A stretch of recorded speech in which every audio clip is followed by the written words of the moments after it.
అయ్యగారితో అయ్యగారు మాట్లాడారు కదా ఫస్ట్. 2 స్తంభాల గురించి మాట్లాడారు కదా. మొదటి దేవుని ఎడల భయభక్తులు కలిగి ఉంటే ఎలా ఉంటుందో మాట్లాడారు. రెండో స్తంభం ఏంటన్నారు అందుకని రెండో స్తంభం గురించి మాట్లాడారు కదా. విధేయత గురించి మాట్లాడారు. విధేయత చూపించే దేవుడి ఎడల మనం భయభక్తులు కలిగి దేవుడికి విధేయులు ఉన్నప్పుడు దేవుడు అనేక అద్భుతాలు మన ఎడలు జరిగిస్తాడు. నమ్మకంగా ఆయన ఎడల ఉండాలి. అవును, తెలియకుండానే అబ్రహాం ఏం చేశాడు? దేవుడు పిలిచిన వెంటనే విధేయత చూపించాడు. అందుకని అబ్రహాముని నీతిమంతుడాన్ని దేవుడు చదివించాడు, అద్భుతంగా నడిపించాడు.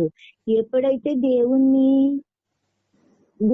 నమ్మి నమ్మకం ఉండాలి. నమ్మినప్పుడు విడిచిపెట్టి ఎప్పుడైతే అద్భుతంగా వచ్చేసాడో చివరి వరకు కూడా దేవుణ్ణి నమ్మకంగా వెంబడించాడు అబ్రహాము. వెంబడించినప్పుడు అప్పుడు ఏం జరిగింది? అనేక అద్భుతాలు చూశాడు. మనం కూడా ఎప్పుడైతే దేవుణ్ణి నమ్మకంగా వెంబడింటామో అప్పుడు దేవుడు మనకి కూడా సహాయం చేస్తూనే ఉంటాడు. ప్రతి విషయంలో కూడా దేవుడు మనకు తోడుగా ఉంటాడు. విశ్వాసంతో నమ్మాలి.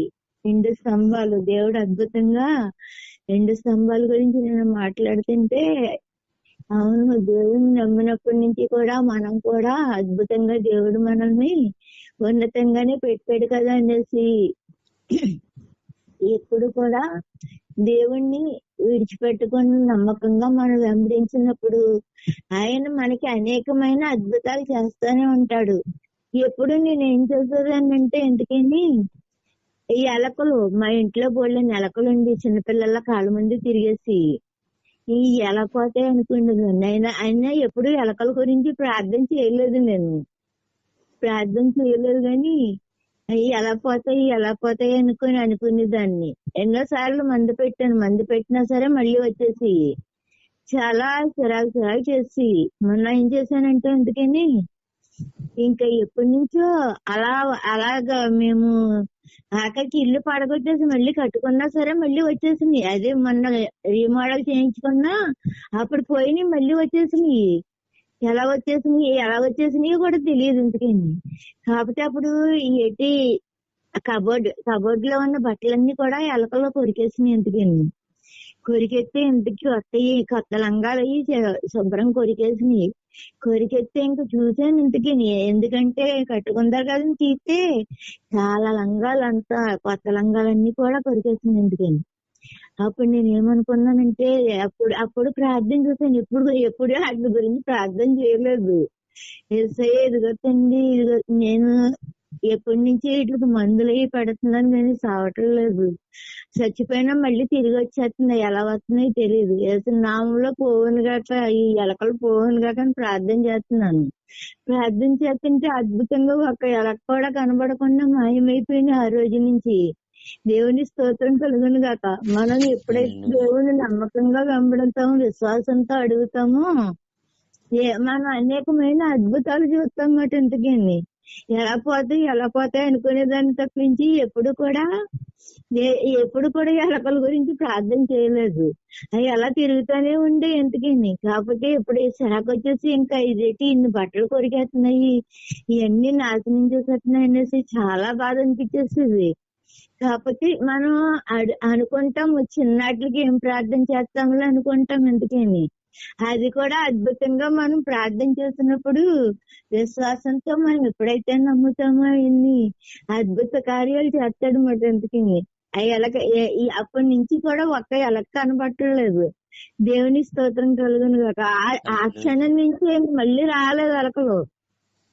ఆయన దేవుడు మన ఎడలో ఉన్నప్పుడు దేవుడు అనేకమైన అద్భుతాలు చేస్తాడు. ఆయన నమ్మకంగా వెంబడించాలి.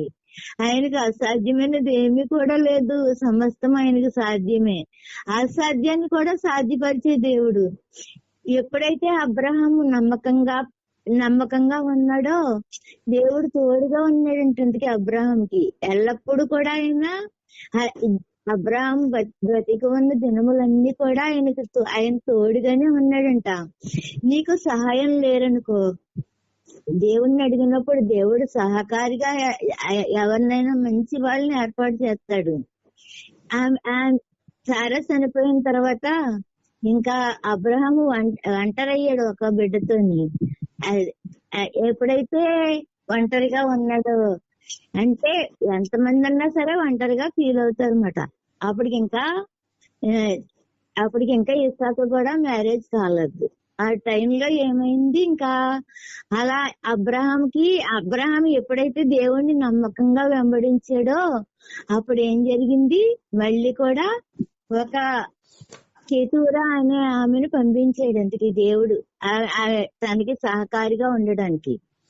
పంపితే ఇంకా కేతూరాతో కూడా దేవుడు అద్భుతంగా అనేక మంది పిల్లలు కేతూరాకి కూడా పుట్టారు. వాళ్ళు కూడా ఆశీర్వదింపబడ్డారు. ఇంతకని ఇంతకీ దేవుడు అద్భుతంగా మనం ఎప్పుడైతే అడుగుతామో మనకి దేవుడు సాటి అయిన సహాయాన్ని దయచేస్తాడు. ముసలి వయసులో ఉన్నాడు అప్పటికి. ఇంకా అయినా దేవుడు ఏం చేశాడు, అద్భుతంగా సారాకి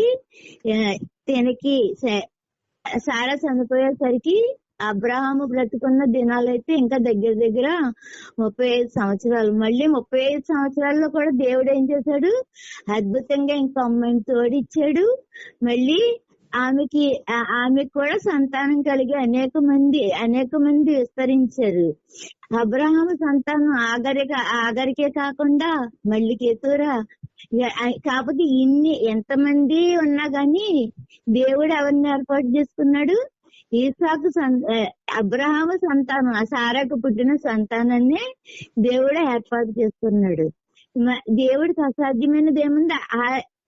అబ్రహాము సంతానం ద్వారానే ఇశ్రాయేలీయులందరూ కూడా వచ్చారు. ఆ గోత్రంలోంచే యేసుప్రభు కూడా పుట్టాడు అన్నమాట. అందుకనే మనం ఏం చేయాలి, ఆయన నమ్మకంగా వెంబడించాలి. వెంబడించినప్పుడు మనకి సాటి అయిన సహాయం ఎవరొకరిని ఇస్తాడు దేవుడు. కాకపోతే ఏంటి, ఆయన అడుగు జాడల్లో మనం నడాలి. ఎప్పుడైతే అబ్రహాము దేవుణ్ణి నమ్మి బయటకు వచ్చాడో అప్పటి నుంచి కూడా చివరి వరకు దేవుడు అంతము వరకు నడిపించాడు. దేవుడు అద్భుతంగా మనం నడిపిస్తాడు. ఆయనకి అసాధ్యమైనది ఏం లేదు, తోడెత్తాడు. ఆయనకి సహాయం ఆయనకి ఏదో అబ్రహాముకి దేవుడు చేసిన ఉపకారాలు అనేకమైనవి. లాస్ట్ వరకు కూడా మనం ఆయన నమ్మకంగా వెంబడించినప్పుడు ఆయన రక్షణలో నడవాలి. ఇంతకేని అబ్రహాము టైంలో ఏంటి, అప్పుడు సున్నతి ఉండదు. ఎందుకని సున్నతి అంటే ఇప్పుడు మనకి రక్షణ. ఎందుకంటే ఆయన సిలువ రక్తంలో కడిగినప్పుడు మనం శుద్ధీకరింపబడతాం. అందుకని అద్భుతంగా దేవుడు అప్పటి నుంచి కూడా మనం నడిపిస్తాడు. పూర్తి రక్షణ ఉండాలి మనకి. ములిగినప్పుడే అది నిజమైన రక్షణ. మనం మొలగకుండా కొంచెం ఏదో పిలకరింపు కాకుండా మొలగాలి పూర్తిగా. నీ పాపాలన్నిటినీ తప్పులన్నిటినీ ఒప్పుకోవాలి. ఒప్పుకున్నప్పుడు దేవుడు అనేక అద్భుతాలు చేస్తాడు మన ఎడల. అనేక సాక్ష్యాలు. ఈ క్షణం ఏదన్నా మనం అడిగితే చాలు, దేవుడు దాన్ని ఇవ్వడానికి సిద్ధంగా ఉంటాడు. మనం పొందుకోవడానికి మనం సిద్ధంగా ఉన్నామా అది అడుగుతున్నాడు. అందుకే దేవుడు అడగాలి. ప్రతి చిన్న విషయంలో కూడా దేవుడిని అడిగినప్పుడు దేవుడు మనకి అనేకమైన అద్భుతాలు చేస్తాడు. నిజంగా ఎలకల గురించి నేను ఏం ప్రార్థన చేస్తానులే, అది చిన్న దానికే అనుకున్నాను. ఎందుకని కాకపోతే ఎప్పుడైతే ఇవన్నీ పాడు చేసేసినాయో అప్పుడు నాకు ఇంకా అక్కడే మోకాళ్ళు వేసాను. ఎందుకని వేసే అద్భుతంగా ఎలకలన్నీ మాయమైపోయాను కాక ప్రార్థన చేసినప్పుడు దేవుడు అద్భుతంగా వాటి నుంచి ఒక్కటి కూడా ఇప్పుడు కనబట్టలేదు. ఎప్పుడైతే అప్పుడు 4 రోజులు అయింది చూద్దాము అనుకున్నా సరే ఒక్క ఎలక కూడా కనబట్టలేదు. సందులోని కనబట్టలేదు, ఇంట్లోని కనబట్టలేదు, ఎక్కడ కూడా ఒక్క ఎలక కూడా లేదు. దేవుని స్తోత్రం కలుగును గాక. ఈ చిన్న సాక్షి, చిన్న వాక్యం దేవుడు దీవించును గాక. ఆమేన్.